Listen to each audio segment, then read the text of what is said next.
Hey, everybody. Welcome back to Hair Hero here. I am your host, Ryan Whedon, and I just get that weird host voice every time I start doing a podcast. I'm like, I got to chill out and be more casual. Okay, let's try that again. No, I'm just kidding. Hey, we got an amazing guest today. He's a good friend of mine. He's actually been one of my coaches in the past. He's helped me over some major mindset challenges and hurdles.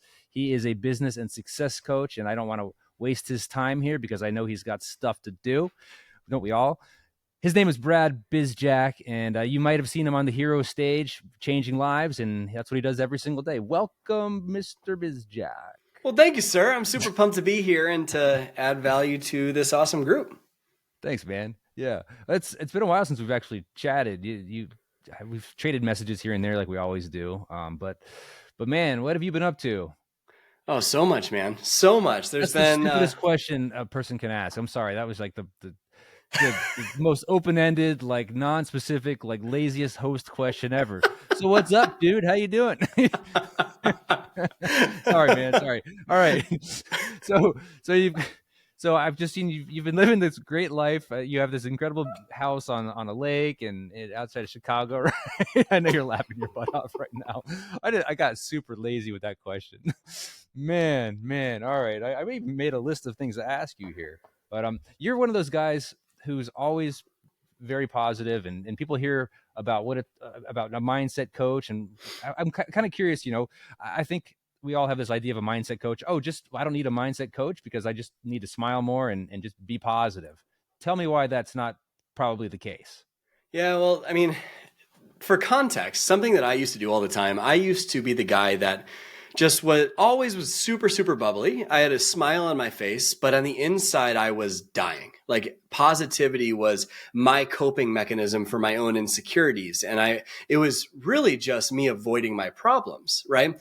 And there's a very big difference between positivity and optimism. I think positivity for positivity's sake is just as toxic as pessimism because it's glorified avoidance. That's all it really is. And I think a lot of people, when they think of mindset, they think, okay, just be positive. Just say it's going to be fine. It's all and they're avoiding coming face to face with the reality of their situation. And so if you are trying to actually create change, whether it's in a salon or as a hairstylist or whatever it is, you need to recognize that the greatest way to actually create change is to come face to face with the challenges that you're facing and have an optimistic mindset about how you solve those problems. Because most people come in and they metaphorically go to their garden and chant, there are no weeds here. And they expect the weeds to just disappear. It doesn't work that way, right? We need to accept the reality of the situation, but then have an optimistic perspective about where I'm going to move forward from here. And optimistic means, what are the beliefs, the emotions, the ways of being that I'm going to live with to be able to solve this problem? But the challenge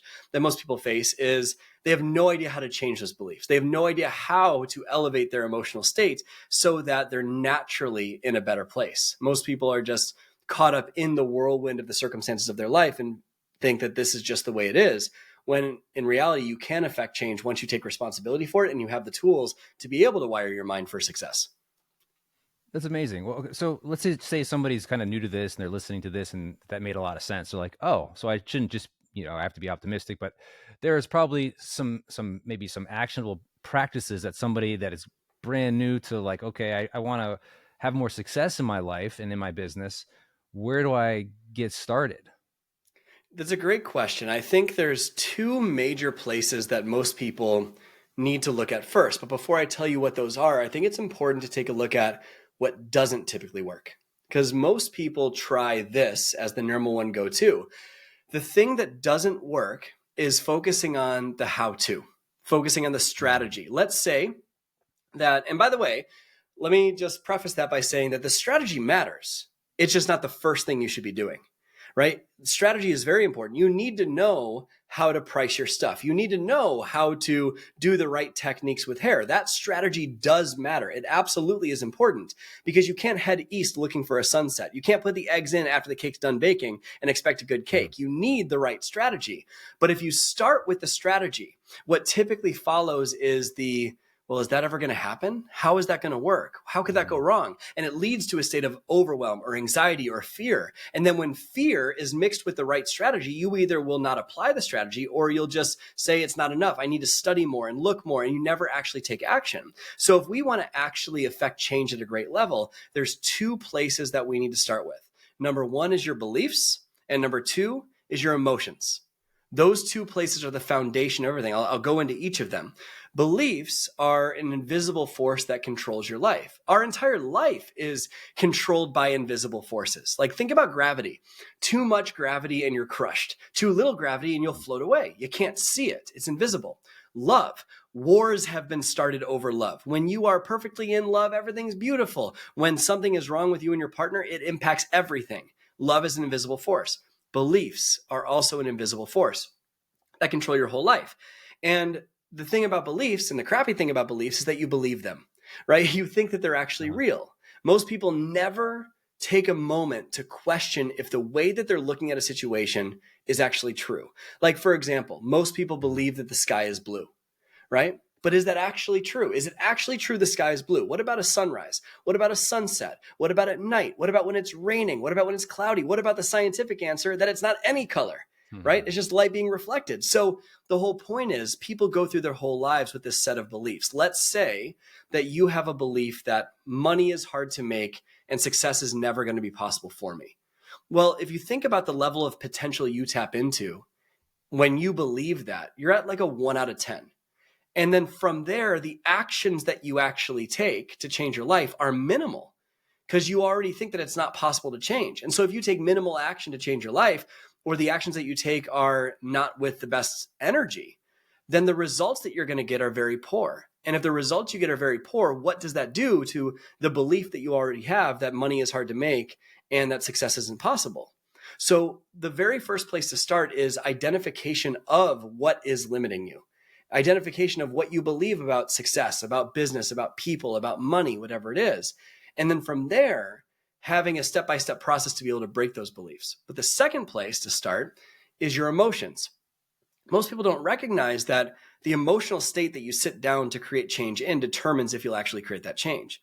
Like, and this is kind of obvious, but which one is going to affect more change, red pill or blue pill? Red pill is I'm going to sit down to work from a state of anxiety and overwhelm and fear. Blue pill is I'm going to sit down to work from gratitude, love, and excitement, right? Obviously, the blue pill is going to create better change. But most people think that they are a thermometer for their circumstances, where based on what's happening in their life, that determines their emotions. And that's absolutely false. What's actually happening is you're a thermostat. Most people don't recognize that they have an emotional home they go back to. People tend to, like, grateful people tend to be grateful. Happy people tend to be happy, but anxious people tend to find something to get anxious about. Overwhelmed people tend to find something to get overwhelmed about. And most people don't realize that they have an emotional pattern that they've practiced for year after year after year after year. And that emotional pattern is the thing that's keeping them stuck. But if you view it like a thermostat, where your emotional thermostat is set to, let's say, 65, and that's overwhelm, and your goal is 100 degrees. That's overwhelm. That's unconditional love and deep appreciation, right? That's a beautiful state to be in. Well, let's say something really hard happens in your life and the temperature drops down to 20 degrees, which is depression, for example. Well, you'll feel the depression, but your furnace will kick on and it will raise the temperature back up, but only to 65, only to overwhelm, only to your emotional home. And the same is the opposite. Let's say things start getting really good. Let's say you start making progress. You start succeeding, right? And you're at 95 degrees. You're at joy and happiness and it's beautiful. Well, the AC kicks on. It can't be that good. And you'll sabotage and bring yourself right back down to 65, which is overwhelm. So if you can have the wherewithal to have the tools to elevate that emotional thermostat to a level that's in alignment with your biggest dreams, that's where change starts to happen. So I recommend that if someone's going to start, they take a look at immersing themselves in an environment where they can come face to face with the greatest limiting beliefs of their life and limiting emotional patterns of their life. And when they do that and they work on it, the game changes. That's amazing. I love the thermostat idea. I don't know why I just drew a thermostat. It looks like a penis. So I don't have to show you that. But as far as, okay, so when things are like, how do we identify what our emotional our normal level is. Like how do we, our baseline basically is what you're saying, is like we always return to our baseline, whatever that is. But how do we change the baseline? If we say, if we thrive in overwhelm, not thrive, but if we always kind of return to overwhelm, or we return to panic, or we return to a stressed out state, which a lot of us, I feel like, do. How do we change that baseline? It's a great question. I think to start, what matters is that people first recognize what their baseline is. And that comes with a question. What's your favorite flavor of suffering? Right? Everyone's got a favorite flavor of suffering. Everyone's got one they go back to, whether it's anxiety, overwhelm, fear, doubt, worry. Mm-hmm. But you want to start to ask yourself questions. Is this strategy for success working? Is overwhelm working for you? And if the answer to that is no, it becomes pretty obvious. Then you take it a step further and you start to ask yourself, what are the consequences of living in this emotional state consistently? And most people will have the obvious answers. Well, I'm not really going to have the business that I want or the money that I want. But what most people don't recognize is that this emotional state is actually their comfort, right? And when you link comfort to emotional pain, you're going to feel it. It's very hard to change. It feels that way, at least. It feels very hard to change because the devil you know how to deal with is easier than the devil you don't know how to deal with, right? So if overwhelm is what you've lived in, or anxiety is what you've lived in, you will want to stay there because the strongest force in the human personality is the need to stay consistent with who you already think you are.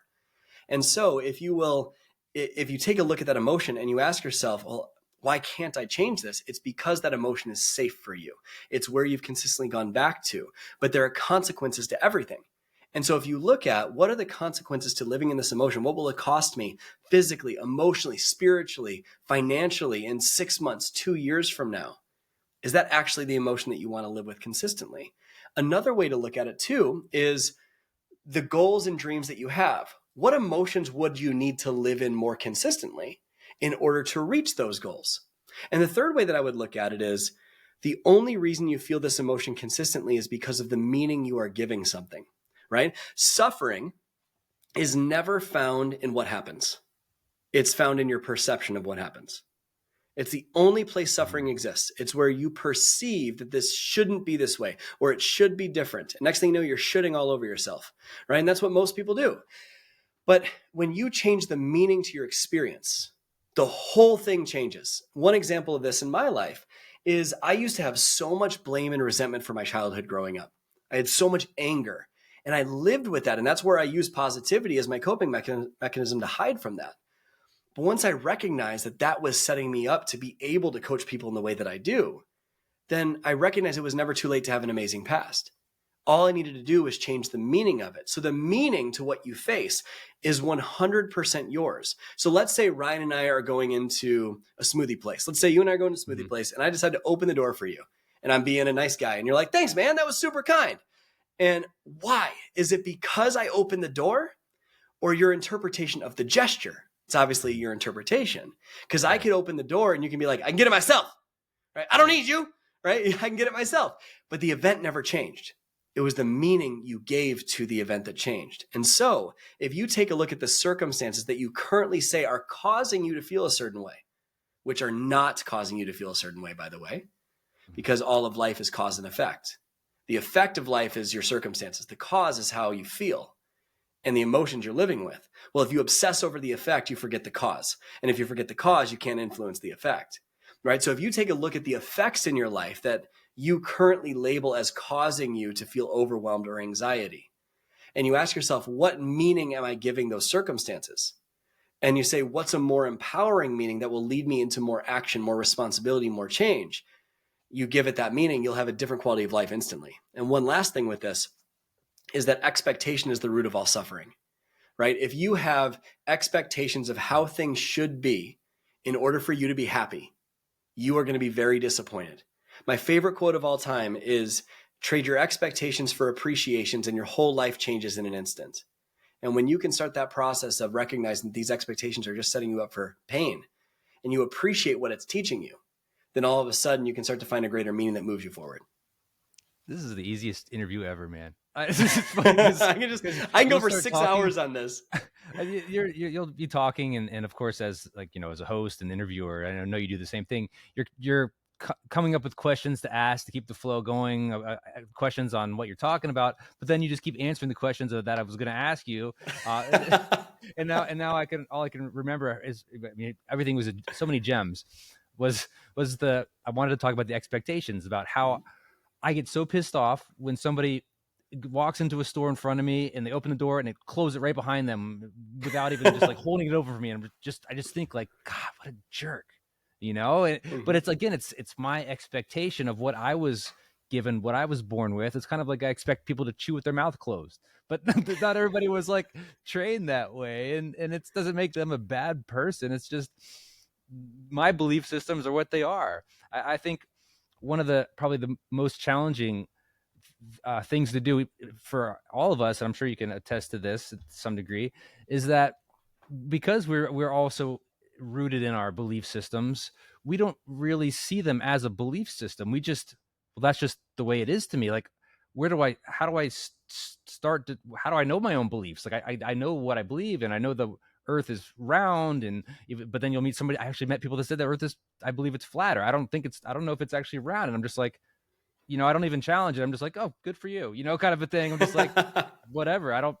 There's other things that I would rather focus my time on than trying to battle something. But then it's like you go to the political landscape, for instance, and you've got such polar opposites of what people believe, but they believe those things on both ends. They're not just on one end, just necessarily lying. I mean, there might be people that embellish, I mean, especially in politics, but the people that are behind these different entities, the leaders on the different ends, it's like they are rooted in these beliefs. So they believe that this is red, they believe that this is blue, this is evil, this is good. And it's like, how do you look at yourself? How do you open your mind up to just being accepting to, like, maybe I'm not right on everything, maybe what I believe is wrong? What level of commitment to being brutally honest with yourself does that take? And who do you talk to understand more about yourself? This is a very good question. Thank you. It takes an amount of radical responsibility, because at the end of the day, the likelihood, like, if you ever get in an argument with someone or you ever disagree with someone, the only reason you disagree with them is because your beliefs are different. That's it, right? And a belief about what needs to happen for you to feel a certain way. When someone violates that internal rule that you have, that's where you have a disagreement. So you're never actually in conflict with another person. You're in conflict, your beliefs are in conflict with their beliefs. That's the only thing that's actually happening, right? So how do you actually start to challenge your own beliefs? And that takes a radical level of responsibility, with first recognizing that everything in your life, 100% of everything in your life, is 100% your responsibility, even the things that are not your fault. It is 100% your responsibility. And that might make listeners want to punch me in the face. That's okay, right? But we give away responsibility in areas that we're afraid to look at. And the areas we're afraid to look at is typically an area where we have a strongly held belief, right? So you need to have the courage to take responsibility for the things that are not your fault as well. And by the way, what does that mean? That, let's say something tragic happens in your life. This does not mean that tragic thing is your fault in any way, shape, or form. It does not mean that I wish it happened to you in any way, shape, or form. It means that your ability to respond, responsibility, is yours. That means your emotions, your beliefs, how you're going to operate about that thing go forward is 100% on you. So it starts with recognizing that life is 100% your responsibility. Then it goes into taking a look at these other people, you're taking a look at your own beliefs. You need to first recognize that successful people are always challenging themselves to grow. Growth literally means not staying the same. Unsuccessful people are the ones that try to reinforce what they already believe, right? So what's really interesting is, let's say you brought up politics. I like to stay out of politics because holy bananas, it gets heated. But I've observed something, that the most successful people I know, when a political conversation comes up and someone challenges their beliefs, they'll literally respond with, that's an interesting belief. Tell me more about why you think that. Mhm. They're curious about it. Where if it's someone that's not very successful and it's a political conversation, it literally reinforces what they already believe and they just dig their heels in deeper. Because Mhm. successful people are always questioning, does this make sense? Is this actually true? And unsuccessful people are trying to basically reinforce what they already believe. So the environments needed to change are an immersive experience full of people that are willing to do the same. Like life is so interesting because we tend to gravitate towards people that believe the same things as us. This is why on social media, the things that are in your newsfeed are only things that you believe, right? It causes you to reinforce things. It's confirmation bias. So I am always, always, always trying to surround myself with people that believe different things. We might share values, but our beliefs are different about what it takes to achieve a value or what it takes to live a great life or whatever it is. That way I'm always being challenged. I'm always being elevated. So successful people have the courage to look at that and say, you know what, maybe there is a different way. And once you have the courage to look at that and say, maybe there is a different way, it doesn't mean you have to change.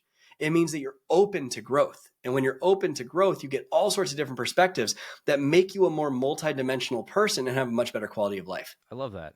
Yeah.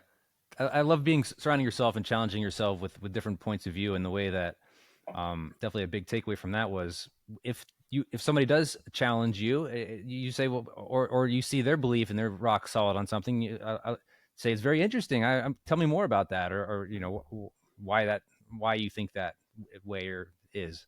Yeah, Think about the that's cool. maturity of a conversation. If you disagree with someone's belief and instead of attacking or going back, you say, that's an interesting belief system. I Mm, don't know if I fully agree. Can you tell me why you believe that? Like the other person is going to feel respected and heard, sure. and you're going to have a mature adult conversation about it. I love that. Well, and then going into what you have coming up here soon, like kind of segueing into this mindset and actionable things that you can take to open yourself up to the possibility of digging deeper into yourself, so that you can have more growth in your life. I think we all want to. Well, I don't think we all want to grow. I think some of us like to be where we're at, but but the ones that we talk to like to grow, and those are our people, the ones that want to have a better future, that want to have more impact in the world, that want to have more of that aliveness. And those people that are listening to this right now, I I want to dive into what you have going on next week, which is the Success Accelerator, which is a life-changing challenge. And it's been one of those challenges that has survived the test of time, if you will, because challenges, there used to be a new challenge every week about 4 years ago. It's just like another challenge, another challenge. I'm like, I don't need any more challenges. But because Mm-hmm. yours has been around for a while, not only has it gotten better and better, you get a ton of people to be part of this challenge. You get incredible testimonials, people that are actually change their lives because they learn how they can impact their own lives, and then therefore impact their families and the people that are around them. Now you only do it once or twice a year. So this is why I always push people whenever it comes around. I'm like, you got to be part of the Success Accelerator, because it's life changing. So tell me a little bit more about like how that works, how people can join it. I mean, I'll give them a link, and you can use a keyword actually. If you want to join it, I'll just give it to you right now in case you got to run or something. But just comment Brad anywhere on our socials, Masters of Balayage or Ryan.Whedon. Just comment Brad, BRAD. But tell me a little bit more about the Success Accelerator and why we should do it. Yeah, for sure, man. So there's a couple things. First is if you take a look at in your life right now as a hairstylist or salon owner or whatever you're going through, ask yourself what your goals are, right? What you're really trying to accomplish. And most people listening to this, I'm guessing, are facing obstacles getting in the way of reaching those goals. And you provide the best education on the planet in regards to strategy on how to actually reach those goals. And the strategy works for people. It's worked consistently over time. It's why your business is the way it is and why you've served so many people. So the strategies work. Well, you have to ask yourself then if you either are inconsistent in applying the strategies or they're not working for you. I'm willing to bet that's a pattern that's showing up. I'm willing to bet that most strategies you've tried haven't really taken off, right? So what's the common denominator? Is it the strategy that's broken? Or is it the way of thinking, the way your mind is currently wired that needs a little bit of an update? So let's use one example as a metaphor. If you have a MacBook, everyone that's had a MacBook has this experience where you're going through your day and in the top right corner, it says updates are available. Hmm. And we always click not right now. right? And then the next day, the same thing pops up. Updates are available. Not right now. Updates are available. Not right now. Next thing you know, it's 2 months later, you've been doing this. And all of a sudden, Spotify or Google Chrome or whatever doesn't open the right way. And you're like, oh my gosh, my computer's broken. And files are crashing and all this stuff. And you think, oh my gosh, I'm going to need this whole new MacBook. This isn't what I want. When really all that needs to happen is you just need to update the software. And once you update the software, things are just flowing. They're moving. It's so much easier. Well, that's how your brain works, right? When's the last time you really took a look at your belief systems or your emotional tendencies or limiting thought patterns that are keeping you stuck from either not applying the strategy the right way or being inconsistent in applying it, or even having the motivation to begin with to go after something? A lot of people say, I don't know what I want, or I'm unmotivated. Well, there's a reason for that. It's because of the way your mind is wired. And all of this stuff that we've talked about today sounds really motivational, right? Really great, positive, woohoo, awesome stuff. Well, I faced a really big challenge about 5 years ago where I would be speaking on podcasts, on stages, serving all the people as best I possibly can. And I would share all this stuff. And people would be like, wow, Brad, that was so amazing. Thank you so much. And they did nothing with it. And it was so frustrating because I'm like, this is good stuff. You can do, right? And so there's a very big difference between knowledge and knowing. Knowledge is a conceptual understanding. Knowing is I've lived it. And when you live it, you can speak to it differently. You show up differently. It's how I can show up on this podcast and just go. It's because I live this. And so I realized back then that if I was actually going to help people to come alive to their limitless possibilities, that I needed to give them an experience where instead of me just telling them something, they did something. Where in just 5 days, you will not only identify the purpose and vision of your entire life and what you really want to go after, but also identify and break the greatest limiting beliefs, greatest toxic thought patterns, limiting emotional patterns, holding you back from achieving that, and come out on the other side with a completely different way of being. And so if you want to understand how these high performers seem to achieve their goals so much faster than all their peers with less stress, without taking more time away from your family. If you want to create that 6-figure business or do it while going on vacation more, right? If you want to raise your prices, if you want to actually have the courage to do those things that successful stylists and hair salon owners are doing, it comes down to the subconscious forces holding you back. And it's called subconscious for a reason. Think about what consciousness is. It's awareness. Sub means under your awareness. You're not currently aware of it. I'm going to make you aware of it and then give you an experience you will never forget so that it rips it out. And then you can start again from a completely fresh place. It's like a lot of people will go to an apple tree and they say, I want pears. And they'll do everything they can to tape a pear on an apple tree and wish it was a pear tree. I don't care how many pears you tape onto that apple tree. It's not a pear tree. What you need to do is dig up the root of the apple tree and plant a pear tree. And that's what we're going to do in this challenge. It's 5 days. It's changed 60,000 lives over the last 5 years alone. I promise you it'll change yours too. Ryan, you've been putting people through this challenge so many times over and over again. And even people that have come from your ecosystem. One of your clients, Stacy Prescott, she grew her business by 125% the following year after coming through the Success Accelerators. Really, really incredible stuff. So, it's totally free, by the way. So Ryan's got the link for you to enroll. I'm sure it's in the show notes. Just like Ryan mentioned, comment on social, follow him on social. But it's a great experience. We start Monday, October 21st, and cannot wait to welcome you and give you just a world-class experience, changing the subconscious thought patterns holding you back. Monday, October 21st, right? Comment Yes, Brad, B-R-A-D, on any of our socials to get the link straight to you. Brad, it's been a pleasure to have you here. It's been fun. Dude, I can't wait for your Success Accelerator. I can't wait to see you in December, too. We're going to be at a live event, personal growth, learn some cool stuff, and hang out, man. But anyway, thank you for being here today. Thanks so much for having me, man. I really appreciate it. All right. Next week. Cool.